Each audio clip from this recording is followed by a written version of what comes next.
तेजस्वी यादव बनेंगे अगले chief minister. State के यूथ जॉब न होने और माइग्रेशन से परेशान होकर सच में चेंज चाहते हैं। 2025 के इलेक्शन में नीतीश कुमार की लीडरशिप वाली एक्सपीरियंस्ड एनडीए का मुकाबला एक यंग चैलेंजर से है जो अपने फादर के साए से बाहर निकलना चाहते हैं।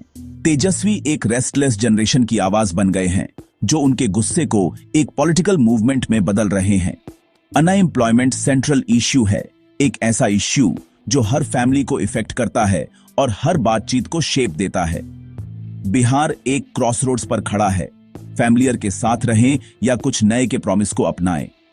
यूथ जो अब एक पावरफुल इलेक्टोरल फोर्स हैं, मुश्किल सवाल पूछ रहे हैं और रियल आंसर्स चाहते हैं। यह सिर्फ पार्टीज की लड़ाई नहीं है, यह बिहार के फ्यूचर पर एक रेफरेंडम है। क्या स्टेट एक जनरेशनल शिफ्ट के लिए रेडी है? चलो एक्सप्लोर करते हैं। तेजस्वी यादव की जर्नी पॉलिटिक्स में नहीं बल्कि क्रिकेट फील्ड से शुरू हुई थी। कभी आईपीएल में एक प्रॉमिसिंग बैट्समैन रहे, उन्हें फैमिली लेगेसी की वजह से पॉलिटिक्स में आना पड़ा। क्रिटिक्स ने उन्हें एक डायनेस्ट बताया, बिहार के चैलेंजेस के लिए अनप्रिपेयर्ड।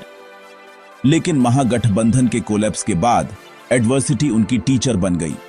तेजस्वी लोगों के बीच गए, उनकी बातें सुनी, उनकी स्ट्रगल्स को फर्स्ट हैंड समझा। उन्होंने आरजेडी का फोकस आइडेंटिटी पॉलिटिक्स से इकोनॉमिक जस्टिस पर शिफ्ट किया, जॉब्स, एजुकेशन और हेल्थ केयर को सपोर्ट किया। 2020 तक वह एक कॉन्फिडेंट लीडर में बदल गए थे जो एजेंडा सेट कर रहे थे और यूथ को एनर्जी दे रहे थे। उनका कैंपेन स्टाइल रिलेंटलेस हो गया, उनका मैसेज क्लियर था, बिहार को चेंज चाहिए। क्रिकेट बैट की जगह एक पॉलिटिकल रोड मैप आ गया। अब वह अपनी लाइफ के सबसे बड़े मैच के लिए रेडी हैं। 2020 का बिहार इलेक्शन तेजस्वी का कमिंग ऑफ एज मोमेंट था। पंडित्स ने उन्हें राइट ऑफ कर दिया था, लेकिन उन्होंने एक बोल्ड प्रॉमिस 10 लाख सरकारी जॉब्स से कैंपेन को इलेक्ट्रीफाई कर दिया। इस सिंगल इश्यू ने कास्ट और कम्युनल डिवाइड्स को तोड़ दिया, जिससे स्टेट के यूथ में इसका असर हुआ। उनकी रैलियों में बहुत भीड़ आती थी, जिससे इलेक्शन एक मूवमेंट बन गया। आरजेडी सबसे बड़ी पार्टी बनकर उभरी, जिसने एनडीए को लगभग हरा दिया था। हालांकि उन्होंने गवर्नमेंट नहीं बनाई, तेजस्वी ने परसेप्शन की लड़ाई जीत ली। उन्होंने प्रूव किया कि इलेक्शन डेवलपमेंट पर लड़े जा सकते हैं, सिर्फ आइडेंटिटी पर नहीं। आरजेडी को एक नया फॉरवर्ड लुकिंग एजेंडा मिला। तेजस्वी अपोजिशन के अनडिस्प्यूटेड लीडर के तौर पर उभारे, एक chief minister in waiting. Bihar का पॉलिटिकल लैंडस्केप हमेशा के लिए बदल गया। तेजस्वी का 2025 का कैंपेन 3 पिलर्स पर टिका है। फर्स्ट, बिहार के यूथ के साथ उनका गहरा कनेक्शन, वह उनकी भाषा बोलते हैं और जॉब्स का प्रॉमिस करते हैं। सेकंड, रियल इश्यूज पर उनका focus education, health care, inflation और फार्मर्स की प्रॉब्लम्स। वह फैक्ट्स और डेटा का यूज करते हैं गवर्नमेंट को चैलेंज करने के लिए। खुद को एक सीरियस इश्यू बेस्ड लीडर के तौर पर प्रोजेक्ट करते हैं। थर्ड, कास्ट एरिथमेटिक पर उनकी मास्टरी, आरजेडी के ट्रेडिशनल बेस से आगे बढ़कर एक बड़ा कोएलिशन बनाना। वह सोशल जस्टिस को सपोर्ट करते हैं, इंक्रीज्ड रिजर्वेशन और इंक्लूसिव पॉलिसीज का प्रॉमिस करते हैं। यह मल्टी प्रॉन्गड स्ट्रैटेजी यूथ को एनर्जी देती है, मार्जिनलाइज्ड को अट्रैक्ट करती है और स्टेट्स को चैलेंज करती है। तेजस्वी अब पहले से कहीं ज्यादा एक फॉर्मिडेबल ओपोनेंट हैं।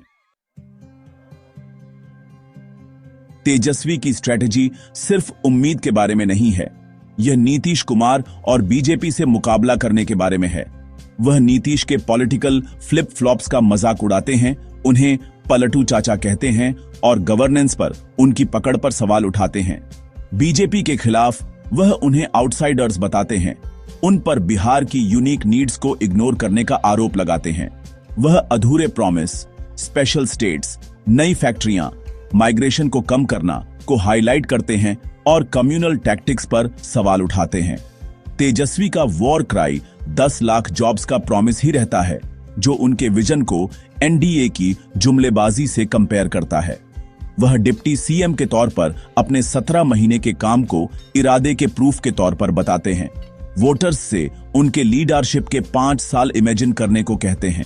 जब उन पर अटैक होता है तो वह बीजेपी पर डिवाइड करने वाली पॉलिटिक्स का आरोप लगाते हैं और फोकस को रियल इश्यूज पर रखते हैं।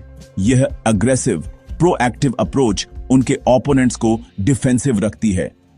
तेजस्वी सिर्फ रिएक्ट नहीं कर रहे, वह नैरेटिव को शेप कर रहे हैं। एनडीए का पसंदीदा हथियार जंगल राज का लेबल है, जो लालू राबड़ी के रूल में लॉलेसनेस की याद दिलाता है। तेजस्वी पास्ट को डिफेंड करने से मना करके इसका सामना करते हैं। इसके बजाय वह फ्यूचर पर फोकस करते हैं। वह वोटर्स से उन्हें अपने रिकॉर्ड पर जज करने की रिक्वेस्ट करते हैं, न कि उनके पेरेंट्स के। डिप्टी सीएम के तौर पर उनके 17 महीने उनके एविडेंस हैं। जॉब्स क्रिएट किए, इन्वेस्टमेंट पॉलिसीज लॉन्च की, रिजर्वेशन कोटा बढ़ाया। क्या जंगल राज वापस आया? वह पूछते हैं, नैरेटिव को सीधे चैलेंज करते हैं। यूथ, जिन्हें 1990 के दशक की कोई मेमोरी नहीं है, उन्हें पुराने पॉलिटिकल बैटल्स से ज्यादा जॉब्स की परवाह है। फिर भी पुराने वोटर्स में डर बना हुआ है और अपोजिशन हर घटना का फायदा उठाता है। तेजस्वी का चैलेंज यह प्रूव करना है कि वह अपने दम पर है, क्रेडिबल गवर्नेंस और सिक्योरिटी दे रहे हैं। उन्हें जीतने के लिए पास्ट के भूतों को शांत करना होगा। तेजस्वी के पावर तक पहुंचने का रास्ता चैलेंजेस से भरा है। उनका लिमिटेड एडमिनिस्ट्रेटिव एक्सपीरियंस क्रिटिक्स के लिए एक लगातार टारगेट है, खासकर नीतीश के लंबे टेन्योर के कंपैरिजन में।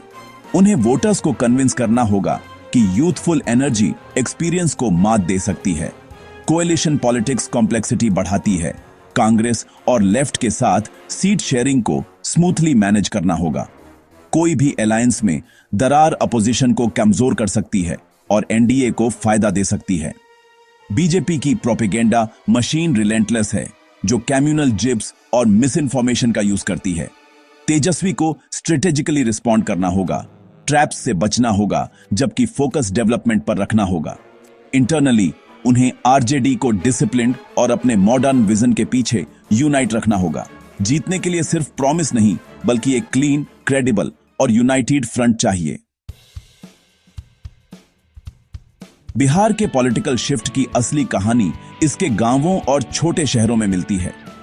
फार्मर्स, जो लंबे समय से स्थिर इनकम से परेशान थे, अब अपने बच्चों के लिए जॉब्स की बात करते हैं, सिर्फ कास्ट की नहीं। यूथ कोचिंग सेंटर्स में भरे हुए तेजस्वी के जॉब प्रॉमिस को सच्ची उम्मीद मानते हैं। महिलाएं, जो कभी सिक्योरिटी मेजर्स के लिए नीतीश के प्रति लॉयल थीं, अब बेहतर हेल्थ केयर और इन्फ्लेशन से राहत की डिमांड करती हैं। इकोनॉमिक पेन पुराने सोशल डिवाइड्स के पार लोगों को यूनाइट कर रहा है। माहौल प्रैक्टिकल है, वोटर्स को सॉल्यूशंस चाहिए, स्लोगन्स नहीं। कोई एक मूड नहीं है, लेकिन बदलाव की इच्छा की एक बढ़ती हुई अंधार करंट है। लोग धीमी प्रोग्रेस से थक चुके हैं और चाहते हैं कि बिहार दूसरे स्टेट्स के साथ आगे बढ़े। बदलाव की फुसफुसाहट तेज हो रही है। क्या इलेक्शन के दिन वे एक दहाड़ बनेंगी? बिहार का 2025 का इलेक्शन नैरेटिव्स और जनरेशंस की लड़ाई है। एनडीए स्टेबिलिटी और एक्सपीरियंस देता है, अराजकता की वापसी के खिलाफ चेतावनी देता है। तेजस्वी उम्मीद, जॉब्स और पास्ट से ब्रेक का ऑफर देते हैं, यहां तक कि अपनी पार्टी की लेगेसी से भी।